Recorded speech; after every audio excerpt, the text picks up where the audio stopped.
نویں شرط اذان میں اور اقامہ میں یہ ہے کہ اذان اور اقامہ کو نماز کا وقت داخل ہونے کے بعد کہنا چاہیے، لہذا جو ہے وقت شناس ہونا ضروری ہے مؤذن کے لیے کہ وہ اس یقین کے ساتھ اذان دے کہ نماز کا وقت داخل ہو چکا ہے۔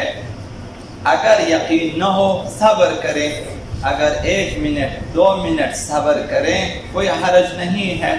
اس سے پہلے کہ آپ نے اذان دی، کسی نے آپ پر بھروسہ کیا، اس نے نماز قبل از وقت اگر شروع کر دی تو آپ کی بھی مسئولیت بنتی ہے، آپ کو بھی شاید قیامت کے دن جواب دینا پڑے کہ بھائی آپ نے انداز الاذان دی اور مثلا آپ کی اذان پہ بھروسہ کر کے کسی نے نماز پڑھی، تو لہٰذا یہ شرعاً مسئولیت ہے۔ جس نے بھی اذان دینی ہو پہلے یہ یقین کریں کہ وقت داخل ہو چکا ہے، پھر اس کے بعد اذان دیں۔ یہ شرط ہے۔ شرط کا مطلب یہ ہے کہ اگر شرط ختم ہو جائے تو وہ عمل بھی ختم ہو جاتا ہے، وہ بھی عمل بھی باطل ہو جاتا ہے۔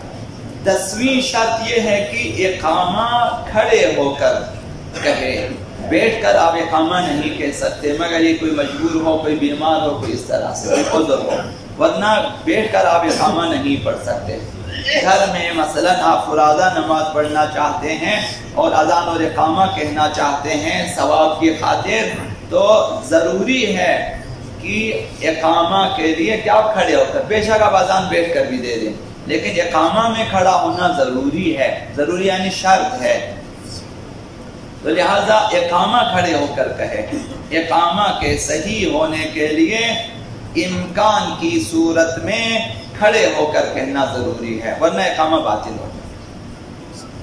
لیکن اذان کہتے وقت کھڑا ہونا یہ مستحب ہے، واجب نہیں ہے۔ بے شک آپ وضو کر کے آئیں، جانماز بیٹھیں، بیٹھ کر اب اذان دیں، پھر آپ نے اقامہ کہنا ہو تو پھر آپ کھڑے ہو کے اقامہ کہیں۔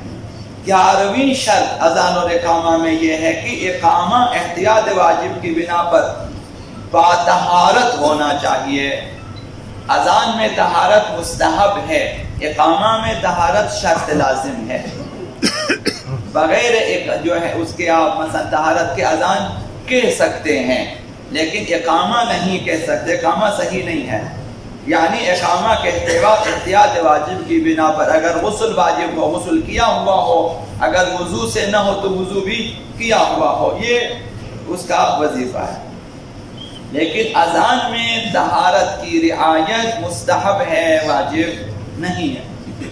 12ویں شرط اذان اور اقامہ میں یہ ہے کہ اذان اور اقامہ کو گلے میں اس طرح سے نہ دہرائیں، اس طرح سے نہ گھمائیں کہ وہ گانے کی صورت اختیار کرے، غنا یعنی گانا شمار ہو۔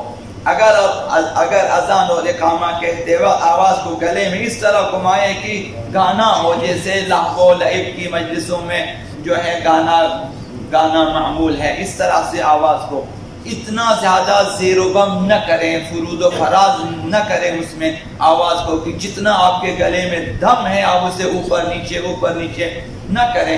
آواز بلند کرنے کا حکم ہے، ٹھیک ہے، آواز بلند آواز سے کہیں، احادیث میں ہے کہ جتنی تمہاری آواز بلند ہوگی اسی حساب سے تمہیں ثواب ملے گا۔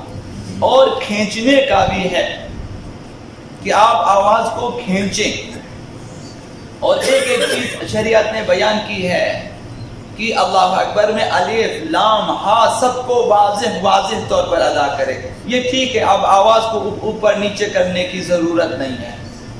آواز کو اس طرح سے گلے میں آپ لہراتے ہیں کہ وہ ایک گانے کی صورت، اس طرح یہ مثلا موسیقار کرتے ہیں۔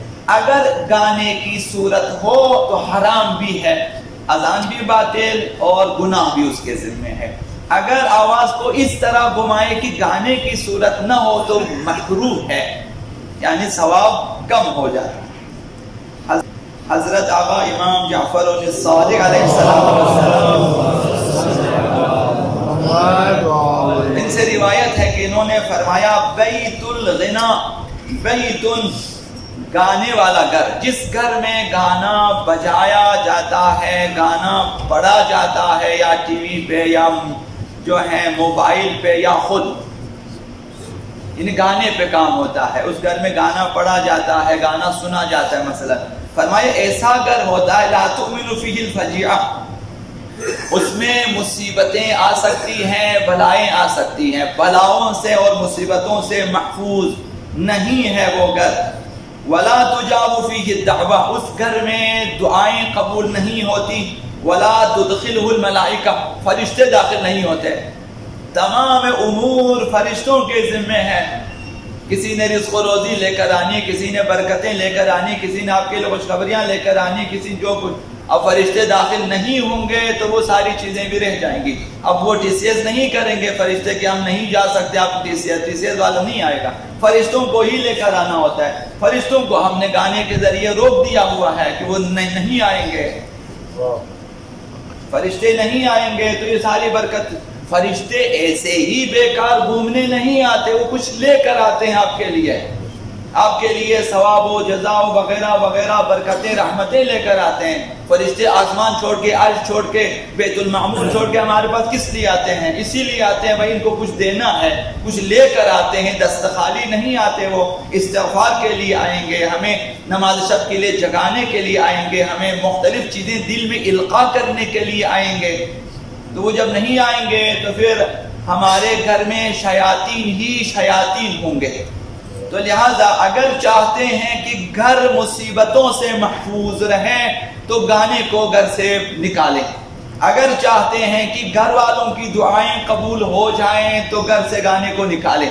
یہ جو غنا، موسیقی، یہ چیزیں جو کہ لہو و لعب والی چیزیں البتہ نکالیں۔ اور اگر چاہتے ہیں کہ فرشتے آئیں آپ کے گھر میں، جس گھر میں فرشتے نہ آتے ہوں آپ توقع کریں گے کہ ارواح انبیاء آئیں گے اس گھر میں، ارواح ائمہ اس گھر میں آئیں گے۔ بہرحال اگر چاہتے ہیں کہ زندگی پربرکت ہو تو ہمیں چاہیے کہ گھروں سے گانے کو نکالیں۔